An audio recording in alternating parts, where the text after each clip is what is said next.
Hello everyone, we are Team 16 and our project topic is multi-object detection using TinyYOLO.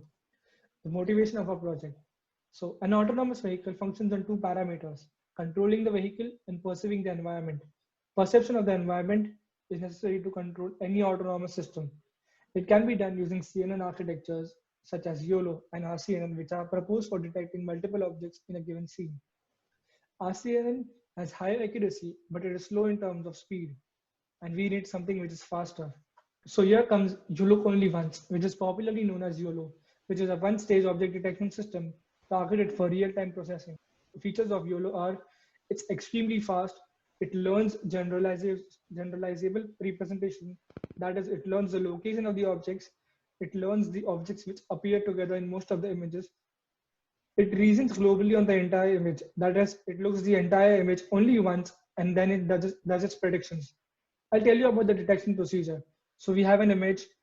The algorithm makes an S cross S grid on the input. Every cell has multiple bounding boxes, and every bounding box has its confidence. And every cell also has a class probability for a particular object. When we multiply the bounding boxes and the probability, we get the final detections, which you can see on the right. So the baseline of a project is to train a vanilla TinyYOLO v3 on Berkeley Deep Drive dataset, which consists of 100K images. It has images from multiple cities, which are taken in multiple weathers, multiple times of day, and multiple scene types. So this type of dataset is perfect for an algorithm.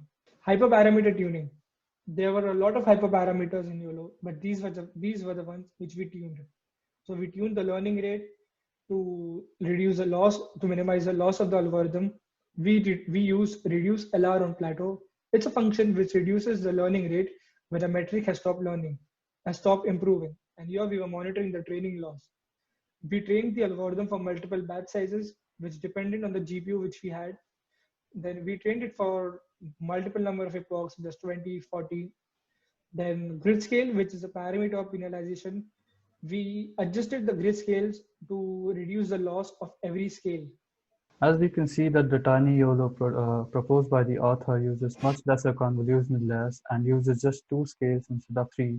But why mess with the original architecture if it's already giving an MEP which is considerably reasonable, while also having very good frame rate. So we can try to incorporate more features from the YOLO v3 architecture without compromising the speed and sparsity.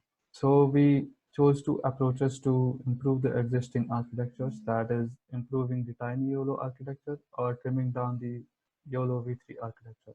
One of them is seen here where we have added residual connections as seen in the YOLO v3 in between layers 4 and 7, but we still detected in 2 scales. So the residual network consisted mainly of 1 by 1 convolutional blocks and 3 by 3 convolutional blocks. The residual networks not only help to extract more information, as shallow and deep information is simultaneously transmitted to the next layers to extract more features, but it also helps to reduce the loss and improve the accuracy while still not having the problems like vanishing gradients due to extra depth of the architecture. We can see the results that we have almost achieved 1.5% increase in MAP with 13.93 MAP on the custom TinyYOLO version implementation without compromising a lot on the frame rate. We also compared it to a 10 class classification system with a benchmark that we had from this paper, and we see that there's still 1%, about 1% increase in accuracy in this case as well. Okay, so my friend explained the first custom version v1.0. Is it possible to improve the performance better? So there are a few things that we noticed about the original YOLO v3 algorithm, which has a lot of layers and high precision. The first thing that we noticed was 106 layers, which involves 97 convolution layers, whereas TinyYOLO has only 13 convolution layers. The second thing was TinyYOLO has max pooling layers, whereas YOLO v3 does not. It uses strided convolutions. And the third thing is YOLO v3 predicts at 3 scales, while TinyYOLO predicts at only 2 scales. So how about making YOLO v3 TinyYOLO v3 look like YOLO v3 but with a smaller architecture? So that is where we propose version 2.0. This version makes the Tiny YOLO look very similar to YOLO v3, however, with only 50 layers.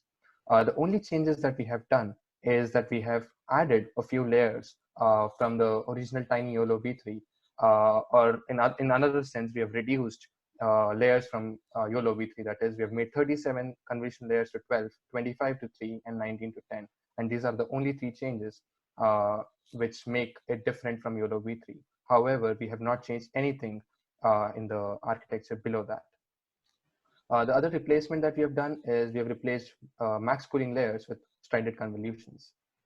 So let's see how it performs. On our custom Tiny YOLO v3 2.0, we noticed or we observed that it outperformed both the original Tiny YOLO v3, which was the baseline on 4 labels, and the custom version v1.0 by around 5%.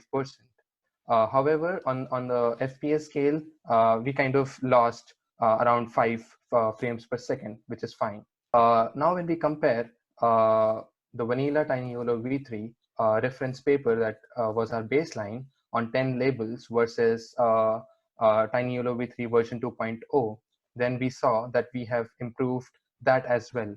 The MAP on YOLO v3 Tiny in the paper is 5.94, whereas we got a MAP of 11.47,